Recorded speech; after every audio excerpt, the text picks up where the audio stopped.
अब का दौर तो साहब बस पूछो मत, महंगाई का दौर है, सवारी इतनी लंबी हाथ नहीं आती है। जो शौकीन होता है घूमने फिरने वाला वो हमें ढूंढता है और बुलाता है और लेते जाता है। हैदराबाद में माजी की शाही सवारी तांगा अब नापेद हो गई है। ताहम हैदराबाद का एक कोचवान मोहम्मद रफीक अपने खानदानी काम और सिंध की सकाफत को जिंदा रखे हुए है। मोहम्मद रफीक का कहना था कि इस वक्त शहर हैदराबाद में वो वाहिद तांगे वाला है जिसने इस काम को जारी रखा हुआ है। वो शाम के औकात में अपना तांगा निकालता है और रात गए देर तक सवारियों की तलाश में घूमता है।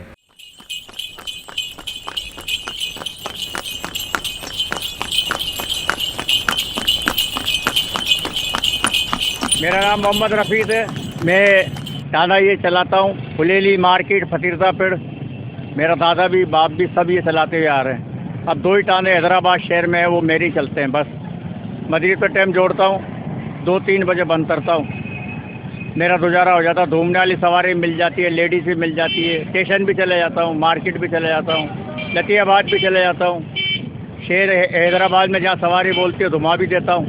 बस मेरा गुजारा यही है। हैदराबाद के इलाके फुलेली में कदीमी दौर का तांगा स्टैंड भी कायम है, जहां अब मिनी टैक्सियों का राज दिखाई देता है। दौरे जदीद के जराए आमदोरफ्त ने तांगे का वजूद खत्म कर दिया है। ताहम लाल बख्श ने तांगा सवारी को खैर बात कहते हुए तांगे पर दूध की सप्लाई का काम शुरू कर दिया है। मेरा नाम लाल बख्श के, पहले मैं टांगे का काम करता था। जब मुन्नी टेस्की आई भाई, वो लेती थी 4 रुपये, हम लेता था 3 रुपया।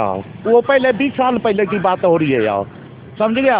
अगर वो 4 रुपये लेती थी, मैं 3 रुपये लेता था। फिर भी सवारी मेरे पास आ जाती थी 1 रुपये के बचाने के लिए। फिर चलते चलते चलते चलते चलते 5 साल 6 साल 10 साल, फिर जो है ना सवारी बेचने नहीं लगी। जो ही सवारी आवे उसमें जावे, मुन्नी टेस्की में जावे, फिर मुन्नी टेस्की में जावे। फिर चलते चलते वो काम जो हमारा स्लो हो गया। घोड़े का भी जो है ना खर्चा नहीं निकले, ऐसे स्लो हो गया। घोड़े का खर्चा भी हमारा 200 या 100 रुपया रोजाना खावे, वो भी हमारे पास नहीं निकले। फिर मैं दूध का काम शुरुआत करा। फिर घोड़ा तो मेरे पास है पर टांगा नहीं है। अब रेढ़ा जो है ना उसमें दूध रख के आता है। अब तांगा चलाने वाला ऐसा ही एक कोचवान मोहम्मद कासिम भी है, जिसने अब तांगा सवारी छोड़कर घोड़ों की खरीदो फरोख्त का काम शुरू किया हुआ है। मोहम्मद कासिम का कहना था कि आज हम तरक्की की इस मंजिल पर पहुंच गए हैं जहां तांगों की जरूरत नहीं रही।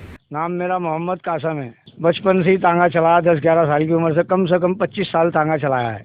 फिर टांगों का दौर ख़त्म हो गया। कुछ हमारे साथी रश्के में घुस गए, कोई चिंची ले ली, किसी ने कोई काम पे लग गया, कोई मजदूरी में। हमने इस काम को छोड़ा नहीं, इस घोड़े गधे में ही लगे रहिए और आज तक लगे पड़े। जब तक जिंदगी है तो यही काम करते रहेंगे। अल्लाह पाक हमें रोजी इसमें से दे रहा है, लाते हैं बेचते हैं, हमारा गुजर सफर चल ही रहा है।